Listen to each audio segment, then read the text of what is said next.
Haleluya, Shalom. Senang kita bisa bertemu kembali. Kita bersyukur bahwa setiap hari kita bisa punya kesempatan untuk merenungkan firman Tuhan. Dan sekali lagi saya motivasi Bapak Ibu Saudara untuk menyebarkan berita kabar baik, pengharapan di dalam Kristus ini kepada teman-teman kita, rekan kita, saudara kita. Saya percaya ada orang-orang yang akan diberkati, dikuatkan setiap kali mereka mendengarkan firman Tuhan. Nah, hari ini Tuhan gerakkan saya untuk membagikan dari Roma pasal 8 ayat 37 sampai 39. Roma pasal 8 ayat 37 sampai 39 dikatakan, tetapi dalam semuanya itu kita lebih daripada orang-orang yang menang oleh Dia yang telah mengasihi kita. Sebab aku yakin bahwa baik maut maupun hidup, baik malaikat-malaikat maupun pemerintah-pemerintah, baik yang ada sekarang maupun yang akan datang, atau kuasa-kuasa baik yang ada di atas maupun yang ada di bawah, ataupun sesuatu makhluk lain, tidak akan dapat memisahkan kita dari kasih Allah yang ada dalam Kristus Yesus Tuhan kita. Amin. Jadi sebagai orang Kristen, kita ini adalah orang-orang yang lebih dari pemenang. Artinya kita tidak kalah dengan masalah kita.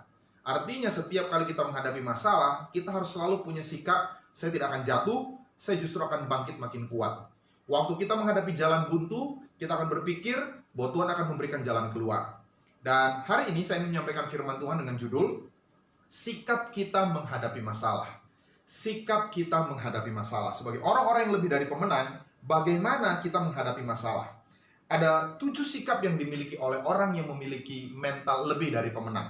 Yang pertama, dia berpikir bahwa memang masalah tidak dapat dielakkan. Yang pertama, kita harus bersikap bahwa masalah itu tidak dapat dielakkan. Artinya, semua orang mempunyai masalah. Orang yang belum punya pekerjaan berpikir dia punya masalah. Nanti dia dapat pekerjaan, dia akan punya masalah. Dulu dia berpikir, aduh saya nganggur, saya nggak punya penghasilan. Puji Tuhan dia dapat pekerjaan. Tapi tanya sama semua orang yang bekerja. Semua orang yang bekerja punya masalah. Masalah dengan bosnya mungkin, masalah dengan rekan kerjanya, masalah dengan tugasnya. Akhirnya mereka berpikir, aduh enak ya kalau saya nanti suatu saat pensiun. Tapi sesudah pensiun, tanyalah kepada mereka yang pensiun. Mereka juga punya masalah. Rasanya pengen kembali lagi bekerja. Apa poin saya? Semua orang itu mempunyai masalah. Masalah itu tidak bisa dielakkan. Dan Tuhan Yesus juga berkata di Yohanes 16 ayat 33, semuanya itu kukatakan kepadamu supaya kamu beroleh damai sejahtera dalam aku. Dalam dunia kamu menderita penganiayaan, tetapi kuatkanlah hatimu, aku telah mengalahkan dunia. Perhatikan, Tuhan Yesus tidak berkata kamu mungkin akan menghadapi masalah.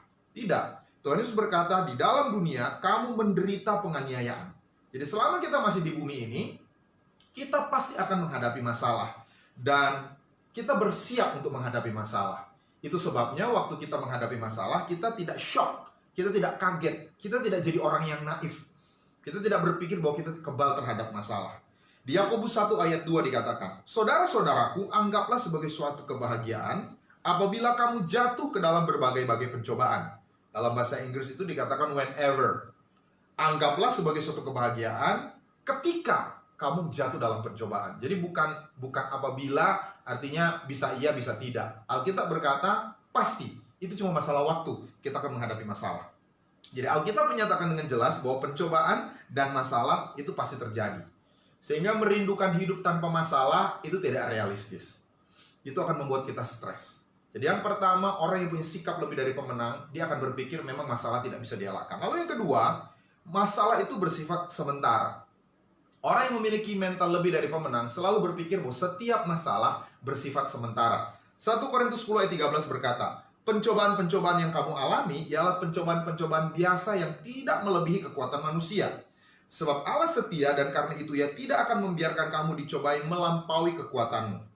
Pada waktu kamu dicobai, Ia akan memberikan kepadamu jalan keluar sehingga kamu dapat menanggungnya. Jadi Alkitab berkata bahwa setiap masalah itu ada jalan keluarnya, ada pemecahannya. Dan setiap masalah selalu ada batas waktunya, pasti selesai. Tidak ada masalah yang akan bertahan selamanya. Sebab kita juga yakini masalah COVID-19 ini pasti akan berakhir. Dan kita selalu punya pengharapan di dalam Tuhan Yesus. Di Yeremia 29 ayat 11 dikatakan, sebab aku ini mengetahui rancangan-rancangan apa yang ada padaku mengenai kamu. Demikianlah firman Tuhan, yaitu rancangan damai sejahtera dan bukan rancangan kecelakaan, untuk memberikan kepadamu hari depan yang penuh harapan. Jadi kalaupun kita sekarang sedang menghadapi kesulitan, ada yang menghadapi kesulitan secara keuangan, ada yang menghadapi kesulitan mungkin dalam hal kesehatan, dalam hal apapun. Selalu ingat bahwa di dalam Tuhan Yesus masa depan kita cerah. Itu yang membuat kita selalu punya pengharapan bahwa ada jalan keluar dalam setiap permasalahan kita. Memiliki pengharapan artinya kita tetap teguh, merindukan apa yang kita inginkan, sambil tetap berharap bahwa Tuhan yang akan mengerjakannya bagi kita. Jadi yang kedua, orang yang memiliki mental lebih dari pemenang selalu berpikir masalah ini akan berlalu, masalah ini akan selesai. Lalu yang ketiga, masalah membawa kesempatan positif. Masalah membawa kesempatan positif. Jadi setiap masalah selalu bisa membawa berkat di dalamnya. Yusuf mengatakan di Kejadian 50 ayat 20. Yusuf berkata, memang kamu telah mereka-rekakan yang jahat terhadap aku, tetapi Allah telah mereka-rekakannya untuk kebaikan, dengan maksud melakukan seperti yang terjadi sekarang ini, yakni memelihara hidup suatu bangsa yang besar. Jadi Yusuf berkata, kalaupun abang-abangnya, kakak-kakaknya itu merencanakan yang jahat, Tuhan rekakan itu untuk mendatangkan kebaikan. Jadi dalam semua masalah itu selalu ada dua sisi. Misalnya ya, kita semua tidak suka dengan hama tikus. Kita semua benci tikus, kita mau tikus itu hilang dari rumah kita. Tapi tahukah Bapak Saudara, tikus itu menyumbang miliaran rupiah ke dalam ekonomi kita? Karena ada yang namanya pabrik lem tikus. Dengan ada pabrik lem tikus, maka ada banyak orang bekerja di dalamnya sehingga bisa menafkahi keluarganya. Jadi di satu sisi itu masalah, tapi di sisi lain itu membawa kesempatan positif bagi banyak orang. Di Filipi 1 ayat 12, Rasul Paulus pun memiliki mental yang sama. Rasul Paulus mengalami masalah, dia di penjara. Tapi dia berkata, aku menghendaki saudara-saudara supaya kamu tahu bahwa apa yang terjadi atasku ini justru telah menyebabkan kemajuan Injil. Sehingga telah jelas bagi seluruh istana dan semua orang lain bahwa aku dipenjarakan karena Kristus. Jadi Paulus berkata, puji Tuhan, karena saya di penjara, orang bertanya, kenapa kamu di penjara? Dan itu kesempatan bagi Rasul Paulus untuk menjelaskan kepada seluruh istana, kepada prajurit-prajurit Roma, tentang siapa Tuhan Yesus itu. Dan mungkin tidak banyak orang kesempatan untuk memberitakan Injil kepada istana. Tapi Rasul Paulus bisa karena dia di penjara. Jadi Rasul Paulus bisa mengubah masalahnya menjadi sebuah kesempatan positif. Dia memakai hukumannya itu untuk memberi semangat juga kepada semua orang Kristen yang lain. Orang-orang yang mengalami penderitaan aniaya diberi semangat oleh Rasul Paulus untuk mereka tetap percaya selalu ada hal positif dalam setiap masalah. Lalu yang keempat, masalah menguji iman kita. Masalah itu dipakai oleh Tuhan untuk menguji iman kita. Di Kejadian 12 ayat 2-5, kita tidak usah baca, Bapak Saudara bisa lihat nanti di Alkitab kita masing-masing. Tuhan menjanjikan Abraham berkat besar.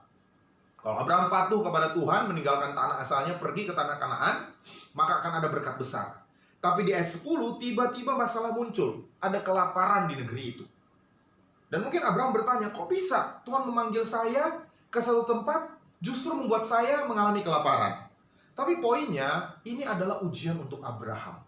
Apakah Abraham tetap percaya akan kesetiaan Tuhan? Abraham tetap percaya kepada kasih Tuhan. Dia tidak mengeluh kepada Tuhan, oh Tuhan, kayaknya kau salah memimpin saya. Saya justru mengalami masalah di negeri Kanaan. Saya lebih baik tinggal di tanah asal saya, di kampung halaman saya. Tidak. Abraham tetap percaya kepada Tuhan. Dan dia mencari kesempatan. Dia berpikir dan akhirnya dia pergi ke Mesir untuk mencari kesempatan baru, bisa berhasil kembali di tanah Kanaan. Dan itu sebabnya saya motivasi kita. Mungkin sebagian kita bertanya-tanya, Tuhan, saya sudah sungguh-sungguh melayani Engkau. Saya sudah sungguh-sungguh memberi. Saya sudah meninggalkan hidup saya yang lama. Kenapa di saat saya mulai sungguh-sungguh terjadi masalah ini? Terjadi kesulitan ini? Ingatlah, ini bukan karena kesalahanmu.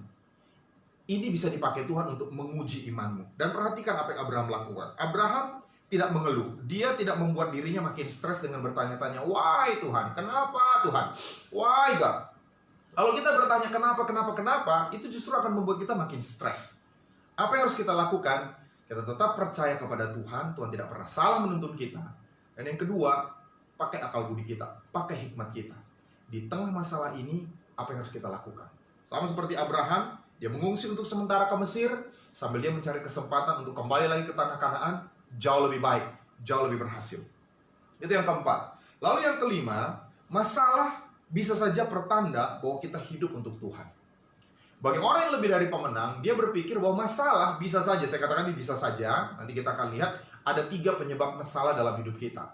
Tapi masalah bisa saja menjadi pertanda bahwa kita hidup untuk Tuhan.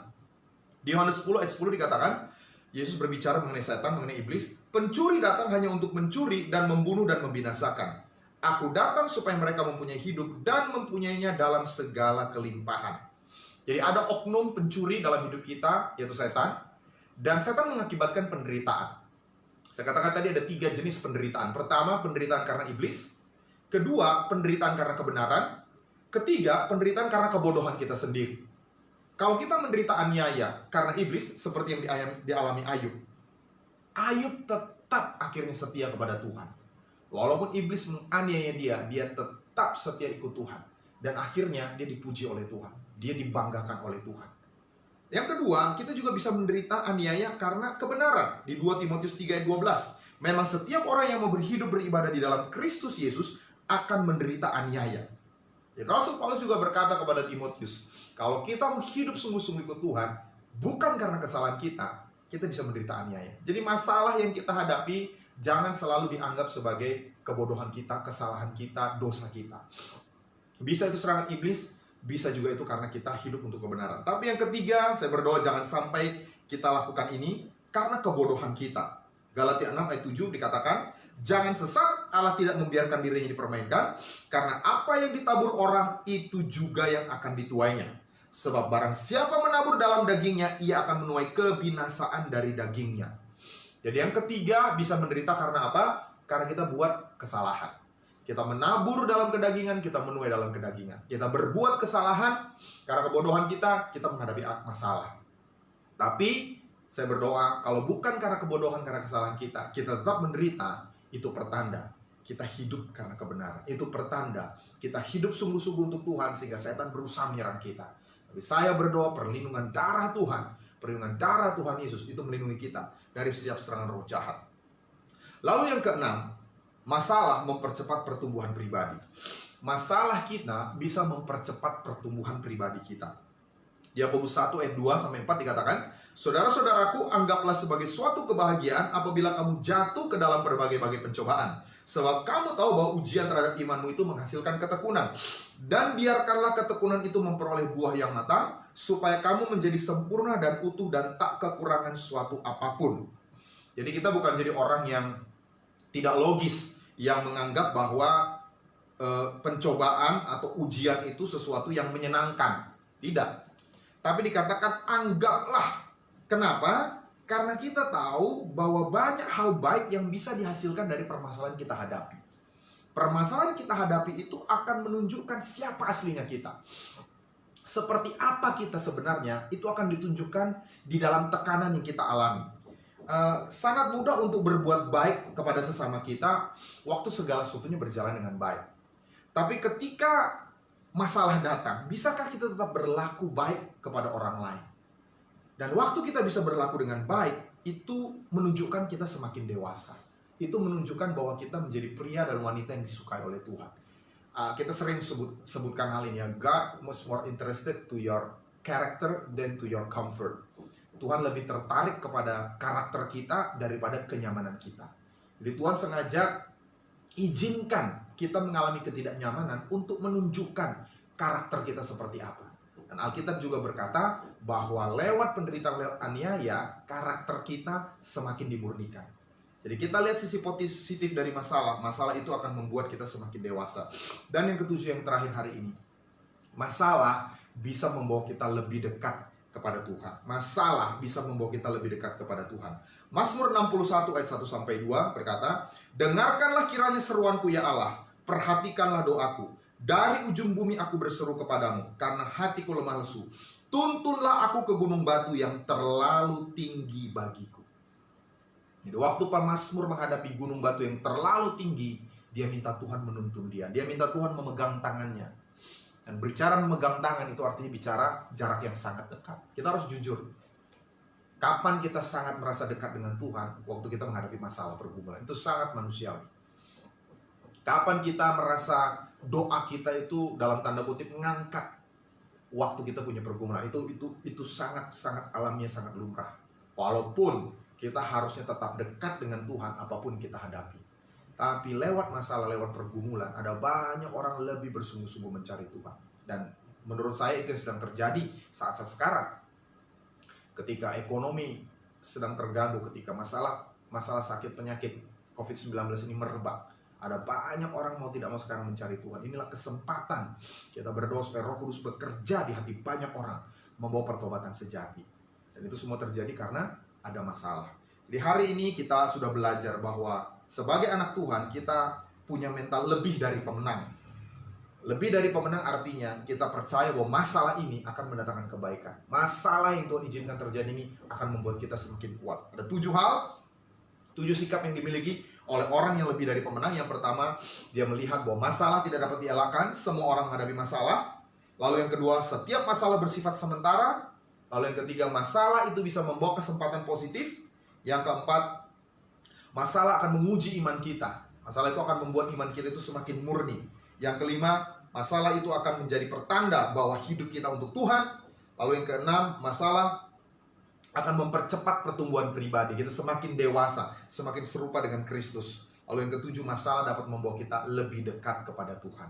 Puji Tuhan, saya berdoa supaya sungguh lewat firman Tuhan hari ini kita dikuatkan dalam menghadapi semua masalah. Dan jangan lupa, di dalam Tuhan Yesus selalu ada masa depan yang cerah. Kenapa? Tuhan Yesus itu Bapa yang baik, Dia maha kuasa, Dia peduli, dan Dia mau tolong kita. Di gunung batu yang terlalu tinggi bagi kita, Tuhan sanggup menolong kita. Mari kita berdoa. Haleluya. Bapa di surga, terima kasih. Hari ini kami bisa merenungkan firman-Mu bahwa kami orang-orang yang lebih dari pemenang karena Kristus hadir dalam hidup kami. Hamba-Mu berdoa untuk semua yang sedang menyaksikan tayangan ini. Tuhan yang memberkati, Tuhan yang menolong supaya kami memiliki mental lebih dari pemenang karena kami punya Yesus dalam diri kami. Kalau ada di antara bapak saudara yang sedang mengalami pergumulan, sakit penyakit, kesehatan, keuangan, apapun itu hubungan, mari taruh tangan kananmu di dada. Kita bersepakat bersama. Alkitab berkata kalau ada 2 orang bersepakat meminta apapun juga, Bapa di surga akan mendengarkan, menjawab. Kami bersepakat Tuhan. Hamba bersepakat dengan semua bapak ibu saudara yang sedang mendengarkan dan sedang menghadapi pergumulan. Dalam nama Tuhan Yesus, Engkau memberikan jalan keluar sehingga kami semua bisa menanggung semua persoalan kami bagi kemuliaan nama Tuhan. Dan terus kami berdoa untuk semua petugas kesehatan yang sedang berjuang. Tuhan menutup bungkus mereka dengan darah Tuhan Yesus sehingga tidak ada yang terpapar, tidak ada yang tertular. Dalam nama Yesus, yang sakit juga disembuhkan. Semua yang sedang mengalami sakit karena virus COVID-19 disembuhkan dalam nama Tuhan Yesus. Karena kami tahu semua sakit penyakit kami sudah ditanggung oleh Tuhan Yesus di kayu salib. Terima kasih Bapa di surga. Kami bersyukur juga untuk pemerintah kami yang terus Tuhan tuntun hari demi hari memimpin negara kami melewati masa-masa ini. Kami percaya kami sebagai bangsa juga akan keluar sebagai pemenang Tuhan. Terima kasih Tuhan Yesus. Kami puji Engkau, kami tinggikan Engkau. Haleluya. Amin. Puji Tuhan. Bapak Ibu Saudara yang merindukan didoakan, di counseling atau didampingi, dituntun lewat firman Tuhan, Bapak Ibu Saudara bisa menghubungi kami lewat account ini. Dan kami percaya waktu kita bersama-sama berdoa, ada kekuatan iman yang lebih besar. Kita tidak harus menghadapi semua masalah kita sendirian. Tuhan juga mengutus hamba-hambanya, saudara-saudara seiman untuk kita bisa saling menguatkan. Sebab jangan sungkan-sungkan bisa menghubungi, kami rindu untuk menolong, menguatkan, memberkati Bapak Saudara sekalian. Dan saya rindu juga bahwa firman Tuhan ini bisa menjadi berkat bagi lebih banyak orang. Karena kami mohon bantuannya untuk bisa men-share, membagikan ke siapapun kita kenal, baik yang kita tahu membutuhkan, atau mungkin kita pikir hidup mereka baik-baik saja, hidup mereka nggak ada masalah. Tapi mungkin suatu saat mereka butuh firman Tuhan ini dan mereka akan dikuatkan. Jadi tindakan kita untuk men-share ini bisa menjadi berkat bagi banyak orang.